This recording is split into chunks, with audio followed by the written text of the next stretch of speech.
I think listening to my co-guest speaking earlier, it makes me worry about what then becomes of Ugandans as citizens, because majority of the time we are the ones who have been endorsing most of this behavior. They've talked about candidates who are particularly pulled out of positions, but I will assure you that Ugandans were pushing for them to be thrown out because they genuinely believed that these are people that were failing to serve and that there are people that are very disingenuine. We know that Mpuga stole money. That's the first thing someone will tell you the minute they mention his name. But then at the end of the day, are there certain... How much money? That's the thing. Allegedly. It has never been proven. So there seems to be so much political play that Ugandans don't seem to understand, and are becoming willful participants. Maybe willful or unwillingly, they do not know, or they know. Some know, of course, like my colleagues here, they know what's happening. Majority of us sometimes don't know. We're assuming that what we see and hear is what the actual thing on ground is. So it makes me really worried that, Ugandans are the pawns in this political game, and they're the ones at the end of the day who become the victims of the consequences of what this politics is. There's been so much... back and forth between certain systems and Muhoozi, especially the tweets he puts out, where today he'll mention that, they're at Bobby Wine's tail, tomorrow they're at his home throwing down televisions or undressing Bobby. And it gets very confusing as to the nature of what exactly is happening, especially if we hear conversations around succession, whether he is manufacturing a sort of consent from Ugandans without us knowing particularly what's happening, whether he's manufacturing a sort of consent towards his succession, whether it be in terms of, riling up that anger from Ugandans, where either they take to the streets and they protest. I don't know if that's very likely, or he becomes that influential figure that is constantly at everyone's lips, because we've seen that communication strategy also work with Trump. So it brings around a very big question on what nature of succession then is going to happen when we're going through this transition period. I'll go back to the Muhoozi thing because there's been so much at play. We've been seeing certain figures also coming out to speak on some of the tweets that he puts out. Bobby Wine says he's in hiding. Nabanja will come and tell you and say no one is looking for Bobby Wine. But Muhoozi said the same thing, but Muhoozi comes and says the opposite thing. So that's the thing we don't understand. Is there a disconnect between the army and some of the arms of government that we have, the political class? Is there a failure to communicate between the two?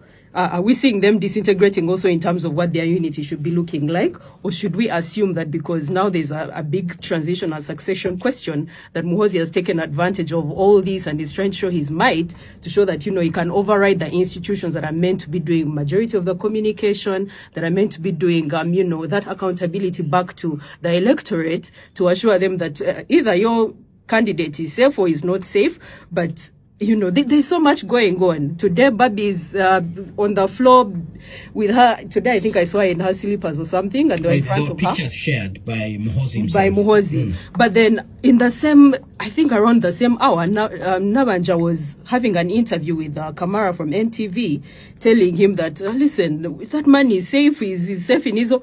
There's so much disconnection. So it brings around questions of, what is happening in terms of that institutional communication? Do we now look to Muhoozi to communicate? Because even the other day he was telling us that internet is fully back on. I don't know if UCC has been rendered useless, that it's no longer their function.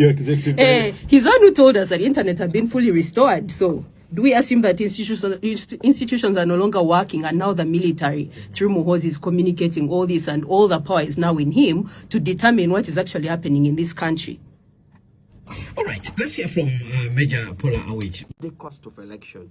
Some members of parliament have used up to 1 billion shillings. And that would mean, therefore, it affects qualitative incoming of potential legislators. So if you're competently qualified and yet the thing needs a lot of money, it reduces quality. So that is also... and what is the role of political party there's also a feeling that emoluments should actually be reduced, because people seem to be thinking that why can't these people work for for the good of the people.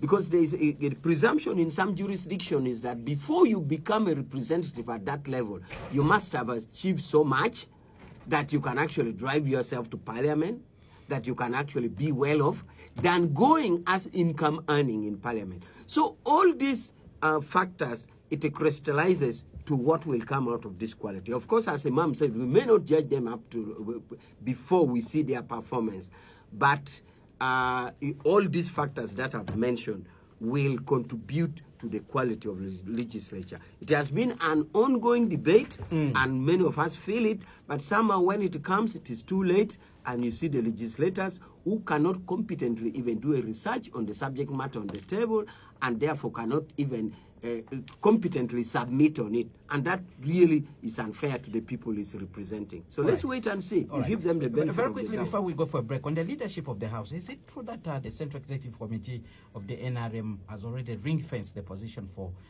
the incumbent Speaker Anita Mong and Thomas Tayewa? I sit on plot 10, but yesterday I was in Arua because we had gone to see our flag bearer for Northern Youth, and which I am lucky that we scored the victory in the north for the flag bearer.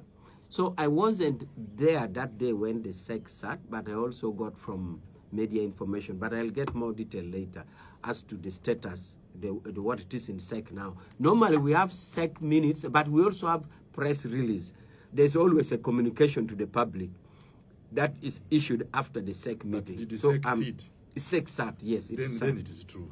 SEC sat. So I need to get that communication. That communication is always issued to the public.